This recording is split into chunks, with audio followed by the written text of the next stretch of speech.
Ya, Bang Acong, mungkin gimana Bang, Abang sebagai Ibu Tiri, kuasa hukum dari Ibu Tiri Nizam, kemarin udah pemeriksaan ya? Seperti apa kemarin pemeriksaannya Bang?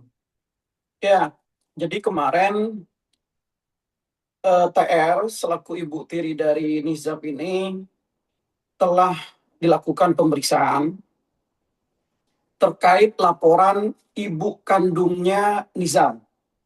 Jadi kan ibu kandung Nizam ini melaporkan bapak kandungnya Nizam dan klien kami TR ini menjadi saksi di situ.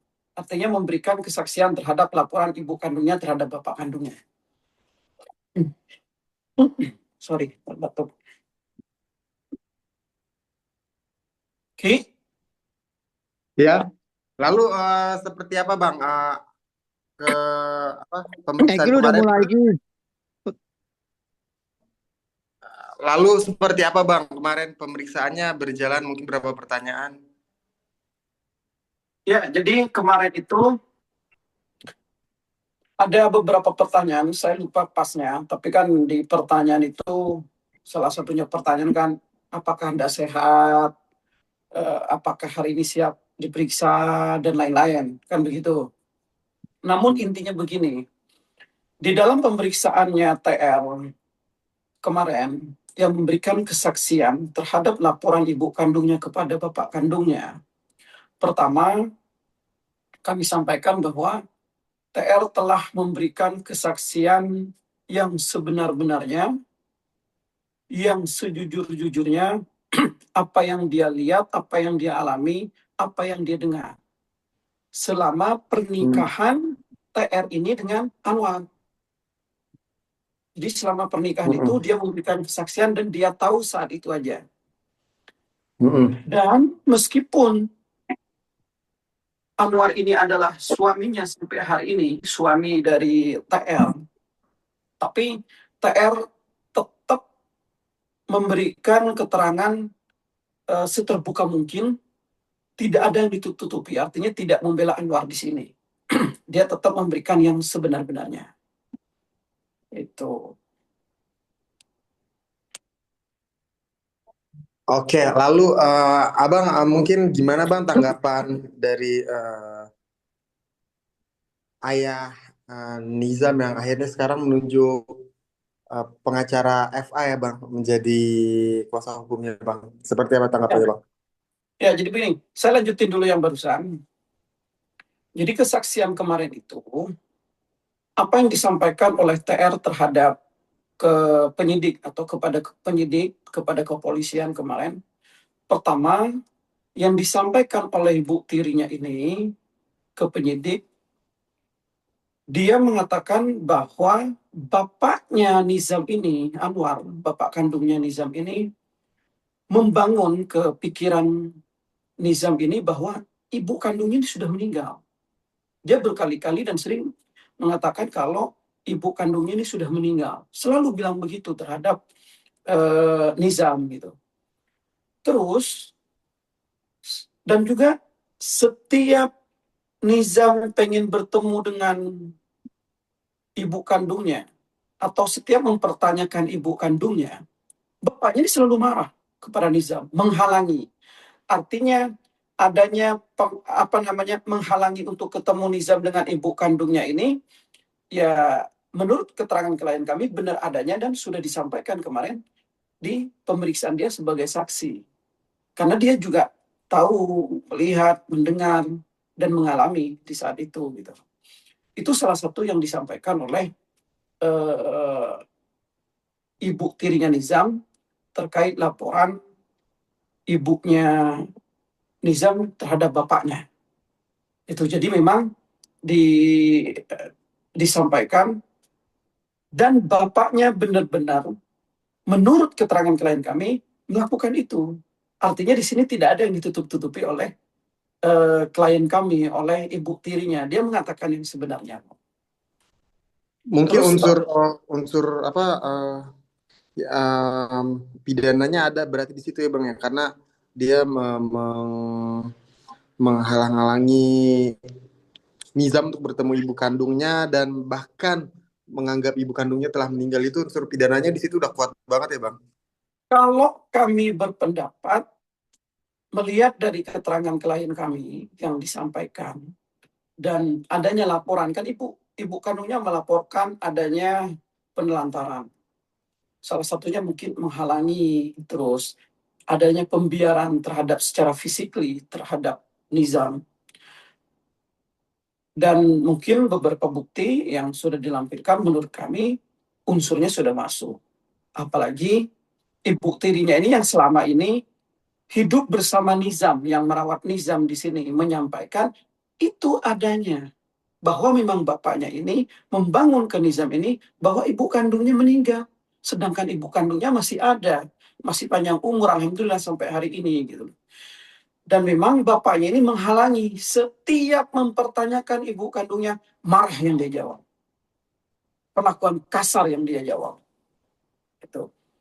Artinya, ya kalau menurut kami, pertanyaan tadi apakah itu masuk unsurnya? Ya sangat masuk. Sangat masuk, dan kepolisian harus justru di sini segera mentersangkakan bapaknya Nizam dan segera tahan bapaknya Nizam ini gitu. Itu. Lalu Bang, Bang, mungkin untuk apa pemberi bisa ada justru ada bisa tambahan pasal gak sih Bang kira-kira Bang? Karena kan di sini kan Nizam akhirnya secara psikologis, secara psikis juga terkena Bang. Mungkin ada berencana menambahkan pasal unsur kekerasan gitu Bang. Kekerasan Kalau, secara fisik, psikis. kalau itu hak prerogatif dari teman-teman penyidik. Karena ya seseorang itu hanya bisa melaporkan, menjelaskan perkaranya, menjelaskan kejadiannya, terus memperlihatkan buktinya, memaparkan kejadiannya segala macam. Nanti kan teman-teman di kepolisian, kan di mereka juga di kepolisian ada gelar dan sebagainya. Pasal apa yang mungkin mereka jeratkan di sini terhadap bapaknya Nizam atau ke Anwar, nanti itu benar-benar hak prerogatif dari kepolisian. Dan kita tidak bisa intervensi, paling memberikan pendapat hukum mungkin bisa pendapat. Dan itu belum sampai hari ini, belum apa artinya keterangan atau pemberitahuan secara resmi dari kepolisian apakah ada penambahan pasal atau enggak nanti. Namun yang jelas kalau kita melihat dari rapat dengar pendapat di DPR kemarin kan, eh, itu sudah jelas pendapat dari DPR itu harus pasal yang berlapis yang dikenakan kepada bapaknya Nizam ini gitu. Oke, Bang, minta pendapat Bang tanggapannya. Kan dari pihaknya Anwar itu ke Pak Anwar itu kan minta fokus dan tidak mengungkit masalah apa namanya jejak KDRT, dugaan KDRT ya Bang ya, karena dianggap kurang relevan. Dan ada juga sanggahan nih Bang, katanya justru Pak Anwar ini diduga malah yang di KDRT sama Ibu TR. Ini tanggapannya gimana Bang? Jadi begini, hukum itu memerintahkan kepada kita pelaku penegak hukum, tentunya dengan sesuai dengan kewenangan kita masing-masing. Ini kewenangan penyidik, ini kewenangan advokat, ini kewenangan jaksa, hakim, dan lain-lain. Memerintahkan untuk kebenaran, boleh melakukan apa saja yang dianggap penting dan perlu untuk suatu kebenaran. Dan di sini ada logika hukum. Salah satunya mengalogikakan, kita harus tahu juga salah satu historis dari seseorang ini secara psikologis. Contohnya apa?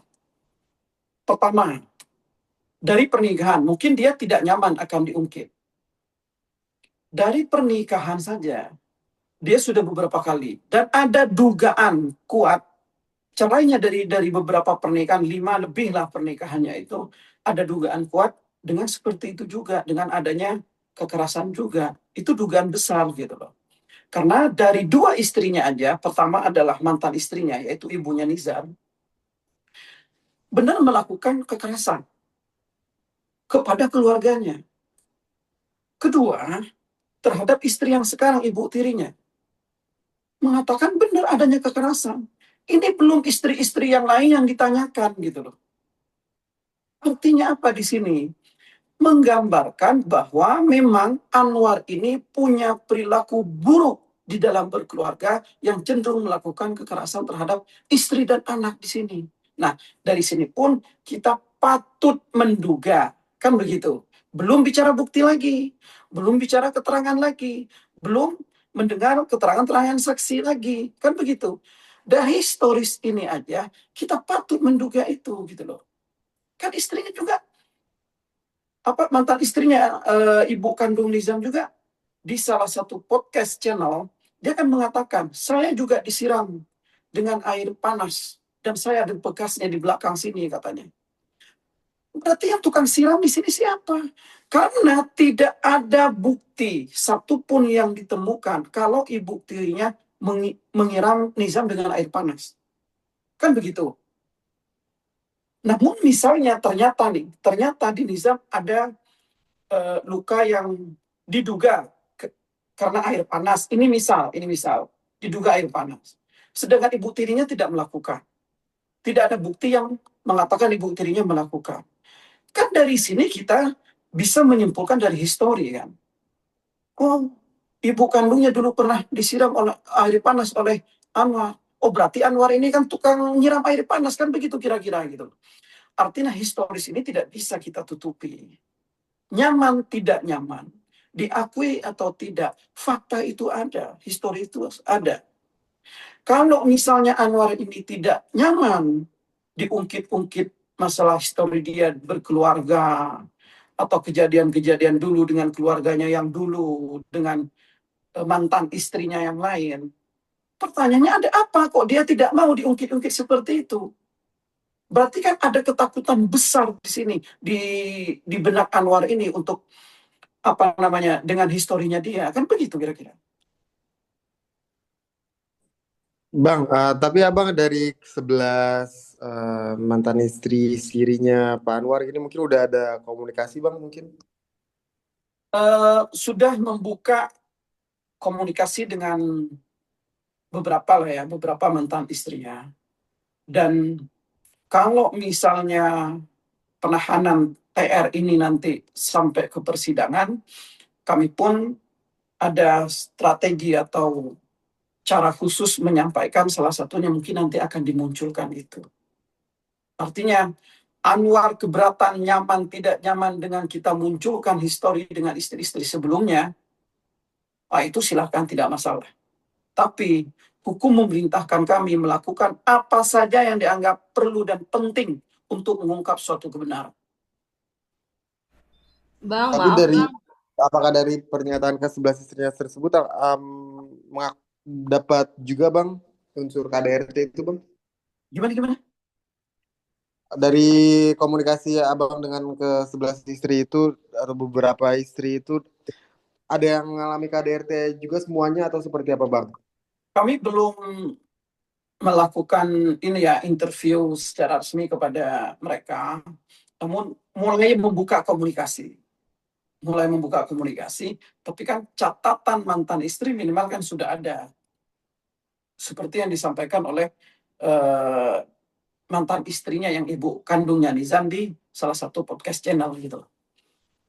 Bang, maaf Bang, minta tanggapan Bang tentang bantahan dari kubunya Pak Anwar Bang. Katanya justru dari pihak beliau, katanya untuk KDRT malah diduga dilakukan oleh Ibu TR dengan mencekik dan menendangnya gitu Bang. Kalau kalaupun ada perlakuan dari Pak Anwar, katanya itu hanya bentuk perlindungan dari KDRT yang diduga dilakukan oleh Ibu TR kepadanya.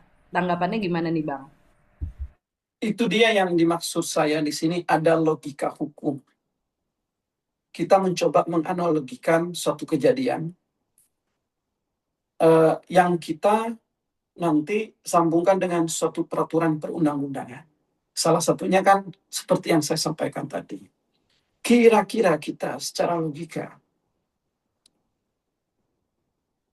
masuk akal tidak kalau misalnya baik istri kandungnya atau baik mantan istrinya ibu kandungnya Nizam atau istrinya yang sekarang ibu tirinya Nizam masuk akal nggak kira-kira melakukan kekerasan terhadap suaminya dengan sifat dan perilaku suaminya yang seperti itu, yang cenderung kasar? Kan tidak masuk akal. Kalau misalnya memang benar adanya, ya silakan buktikan. Kenapa tidak laporan? Gitu loh. Buktikan dan laporkan itu kalau memang iya gitu. Kalau memang iya adanya seperti itu gitu. Tapi dia kan diem. Saat dia terpojok, baru dia menyampaikan sesuatu. Sama. Dari awal, dia mengorbankan istrinya atau ibu tirinya Nizam yang melakukan kekerasan terhadap Nizam. Tapi apa yang terjadi sekarang? Dan saya pun dari awal saya yang menyampaikan mungkin pertama kali yang pengen mengungkap siapa pelaku sebenarnya atau keterlibatan atau perilaku dari Anwar ini terhadap Nizam yang melakukan kekerasan atau penganiayaan terhadap Nizam ini. Saya orang pertama yang pengen mengungkap. Tentunya selaku kuasa hukum dari TR di sini. Tapi ternyata apa? Ada penemuan. Dia dilaporkan oleh mantan istrinya, ibu kandung Nizam, dengan beberapa bukti yang dia bawa ke kepolisian.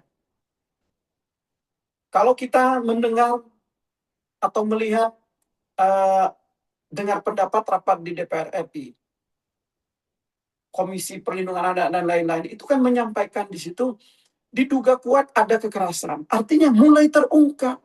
Kalau dia bilang mengelak, dia tidak mengakui, oh itu dari awal. Justru dia menginginkan di sini adalah istri yang dikorbankan di sini. Dia tidak pernah mengakui itu. Tapi mulai terungkap sekarang. Begitu juga netizen di beberapa media sosial mengatakan ibu tirinya. Bahkan dengan drama yang dilakukan oleh Anwar ini, semua netizen percaya ibu tirinya yang melakukan dan kasihan kepada Anwar. Tapi sekarang kan udah mulai bergeser. Kebenaran udah mulai terungkap. Mulai ada titik titik terang atau tanda-tanda kebenaran di sini. Tanda-tanda yang memang diduga kuat Anwar melakukan kekerasan itu. Sehingga netizen pun udah mulai nih menilai Anwar bapak kandungnya Nizam di sini gitu loh. Ungkap, tuntaskan, kan begitu bahasanya kira-kira dari netizen itu. Bapaknya kemungkinan terlibat dan lain-lain. Artinya udah mulai runtuh apa yang dibangun oleh Anwar ini. Kenapa? Kebenaran tidak akan selamanya gelap. Kebenaran pasti terungkap. Bang, artinya Ibu Tiri itu kan sudah tetapkan tersangka, tidak rela kalau sendiri, Bang, artinya ingin juga Pak Anwar bertanggung jawab, artinya sama-sama menjadi tersangka atau seperti apa, Bang? Oh, enggak begitu. Sama-sama melakukan atau seperti apa? Ibu tirinya sampai hari ini selalu menyampaikan bahwa dia tidak melakukan kekerasan terhadap Nizam atau menganiaya Nizam yang sampai meninggal kemarin itu. Gitu. Karena saya coba mungkin sedikit bercerita dari awal yang mulai sakit dari pesantren, terus yang nyuruh jemput ke pesantren, kan itu ibu tirinya. Lagi sakit, Anwar ini nyuruh anaknya berburu, cari burung ke hutan. Justru ibunya yang menghalangi. Ibu tirinya yang menghalangi, istrinya menghalangi. Sampai di terakhir mau ke rumah sakit, Nizam ini semakin parah kondisinya, bapaknya lagi di luar rumah, suruh pulang-pulang, ini anaknya sakit. Dia ambek-ambekan, marah gitu loh. Gara-gara suruh pulang. Itu pun pulang tidur, bukan langsung ke rumah sakit. Ini menurut keterangan klien kami. Klien kami lah yang maksa, ayo cepat ke rumah sakit gitu loh. Ini udah semakin parah. Baru sambil kondisi marah, Anwar ini membawa anaknya ke rumah sakit. Dan menurut keterangan klien kami, saat di mobil pun dibanting itu anak di kursi itu. Karena kesel dia suruh pulang, kesel dia diganggu tidurnya. Dan bahkan keterangan klien kami juga, di mobil perjalanan marah sampai Nizam ini dilempar pakai tas ke badannya dia. Begitu juga istrinya mendapatkan perlakuan yang tidak baik.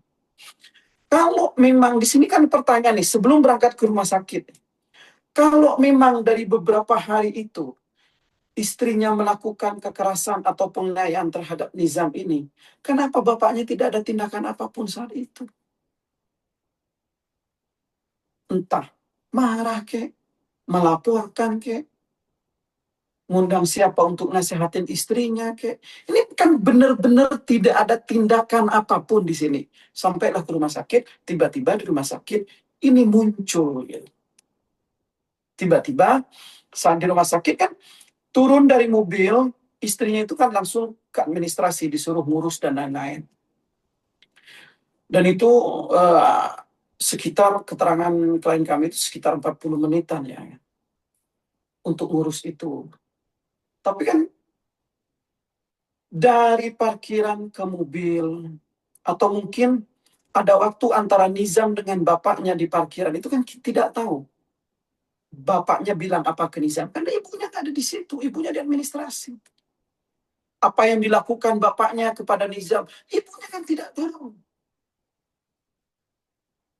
Dan itu waktu yang panjang. Sampai di 40 menit kemudian, kira-kira 40 menit kemudian, ibunya ini ke ruangan EGD, ke anaknya karena selesai administrasi segala macam, tiba-tiba udah ada kamera yang seolah-olah sudah disiapin, bapaknya pun posisinya di sebelahnya Nizam, yang seolah-olah sudah diatur, dan di situ ada orang banyak yang nggak dikenal, dan terus ditanya Nizamnya. Dan itu kan nggak jelas pertanyaannya di situ, omongan Nizam. Kalau nggak salah ya, siapa yang hai, mama bilang iya atau mamanya nggak jelas atau apalah ya. Itu pun kita tidak tahu sebelum itu Nizam ini diapakan, entah diintervensi, entah diintimidasi, kan kita tidak tahu. Disinilah ibunya menyampaikan kepada kami, justru yang patut diduga melakukan kekerasan terhadap Nizam itu adalah bapak kandungnya. Sehingga dari awal saya menyampaikan baik di publik, saya menyampaikan patut diduga bapaknya ini melakukan kekerasan dan penganiayaan terhadap Nizam. Dan kepolisian harus lebih dalam lagi menyidik atau menyelidiki atau menginvestigasi atau apapun itu caranya terhadap bapak kandungnya ini. Saya sampaikan dari awal itu. Ya, dan sekarang mulai ada titik terang. Itu. Bang, mungkin Bang, gimana Bang rencana Abang untuk berikutnya Bang? Apakah akan melaporkan ke depannya akan melaporkan ayahnya Nizam Bang? Kalau upaya pasti ya dilakukan, termasuk kemarin kan salah satu upaya memberikan klien, kami dorong, kami minta untuk memberikan kesaksian yang sejujur-jujurnya dan yang sebenarnya. Itu sudah kita lakukan. Artinya, apa yang disampaikan ibu kandungnya, yang dilaporkan ibu kandungnya, ibu tirinya sebagai saksi pun dari keterangan ini kan mengamini. Dan saat laporan pun mendukung, biar tahu sebenarnya siapa di sini. Penjahatnya kan kira-kira begitu. Gitu loh. Terus, ya upaya-upaya lain, kita memberikan pendapat hukum sesuai dengan kewenangan kita. Kalau misalnya pra-peradilan harus dilakukan, mungkin kita bisa melakukan. Dan tidak menutup kemungkinan juga kita minta ke Polda terkait terlapornya TR ini, minta gelar khusus di situ biar benar-benar terbuka. Benar-benar kan di situ didengar dari terlapor atau pelapor, dari situ juga kita bisa menilai. Dari gelar khusus ini mungkin ada titik lagi yang bisa menjelaskan bahwa bisa menyimpulkan juga bahwa bapaknya ini juga ada keterlibatan atau bapaknya juga ini melakukan kekerasan dan penganiayaan terhadap Nizam. Mungkin dari situ kan bisa, artinya banyak-banyak upaya yang seperti itu gitu. Dan kita apa namanya siap tidak menutup mata, tidak menutup telinga siapapun pelakunya atau siapapun yang terlibat di sini, ya harus bertanggungjawabkan secara hukum. Gitu.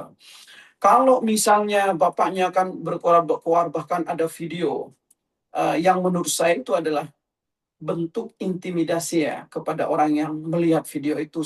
Kan ada video itu bapaknya, terus ada temannya atau anak buahnya, itu saya nggak paham, itu ada 2 orang. Siapapun yang berkomentar jelek atau tidak baik, atau intinya yang kira-kira tidak bagus, tidak bela dia lah, kami akan sikapi, kan begitu kan. Terus 2 orang itu jawab, oke, kita gas. Gitu. Itu kan pernyataan yang songong dan sombong yang seolah-olah dia kebal hukum. Walaupun memang kita curiga. Artinya ada orang yang membackingi bapaknya selama ini. Karena menurut keterangan klien kami juga, saat pemeriksaan dia, saat diperiksa ya sebagai pelapor atau sebagai saksi, intinya dia pernah datang ke kantor polisi ini ditemani atau bahasanya mungkin dikawal oleh seseorang yang punya pengaruh di Sukabumi. Dan di kesempatan ini saya juga sampaikan, siapapun orangnya yang membackingi Anwar di belakang ini, tolong minimal hentikan, apalagi intervensi kepolisian. Karena saya pastikan kepolisian Sukabumi profesional dan Anwar ini tidak akan kebal hukum. Bang, maaf Bang, minta tanggapan lagi Bang. Ini dari, kalau nggak salah dari kubunya Pak Anwar, itu bilang katanya sebelumnya itu kejadiannya anak ini pada saat itu kan sakit Bang. Terus tapi tidak, ketika dia kembali itu anak ini sudah ada luka gitu Bang, dan posisinya dia tidak ada di rumah. Ini tanggapannya dari kubu Ibu TR seperti apa ya Bang ya? Saya tidak maksud yang kejadian yang mana nih, tanggal berapa, atau yang baik sakit dari pesantrennya atau sakit di mana, saya kurang paham. Pada saat sebelumnya kan almarhum kan sakit ya Bang, katanya disangkanya kan sakit panas. Nah waktu itu katanya pada saat kejadian, diduga pada saat kejadian kan Pak Anwar katanya tidak ada di rumah, dan ketika menemui Nizam itu sudah ada luka gitu Bang, dan itu posisinya katanya diduga hanya ada Ibu TR. Itu tanggapannya seperti apa Bang? Yang waktu sakit itu, kan saya sampaikan tadi, jadi Nizam ini yang sakit ini ngabarin pertama, atau dia memberitahu pertama itu bukan ke bapak kandungnya, tapi ke ibu tirinya. Mah, saya sakit di pesantren itu. Malah itu bahasa Sunda ya, yang kira-kira, terus gimana istirahat atau, iya mah, orang saya nggak apa-apa kok, karena mungkin tidurnya kedinginan terus, karena tidur di masjid terus. Tapi dia selaku ibu, walaupun dia ibu tirinya, justru ibunya yang minta bapaknya ini untuk jemput kan. Hayu jemput. Yang bawa ke rumah sakit dari pesantren, yang beli obat, ya ibunya yang ngajak gitu loh, bukan bapak tirinya. Mungkin yang dimaksud saat dia pergi, yang tadi ayo bawa ke rumah sakit, itu mungkin yang dimaksud dia tidak ada di rumah. Tapi kan saya sampaikan di sini, kalau memang dia waktu di luar ada kejadian kekerasan terhadap ibunya ini, kenapa ibunya yang ngajak ke rumah sakit duluan? Terus Anwarnya datang, kok malah dia tidur kok, habis lihat anaknya kok. Dia nggak mau bawa ke rumah sakit. Logika aja. Logika aja. Seseorang yang memang normal ya, melihat anaknya, kok luka?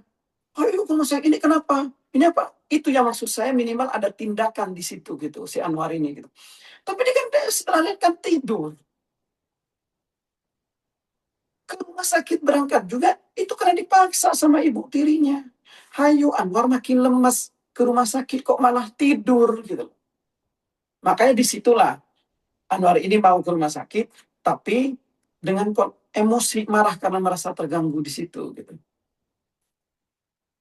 Justru saat itu dia yang diduga melakukan kekerasan tadi kan dalam keadaan kesel, diganggu tidur dan diganggu suruh pulang itu ke rumah sakit.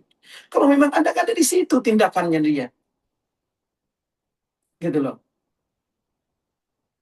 Saat dia tidak ada, ke rumah lihat anak misalnya benar luka-luka di situ karena adanya penyiksaan, kan pasti tahu dia, loh kok luka-luka? Oh saya tidur, kan nggak mungkin begitu. Tapi dia langsung tidur gitu. Artinya yang disampaikan dia ini tidak masuk logika.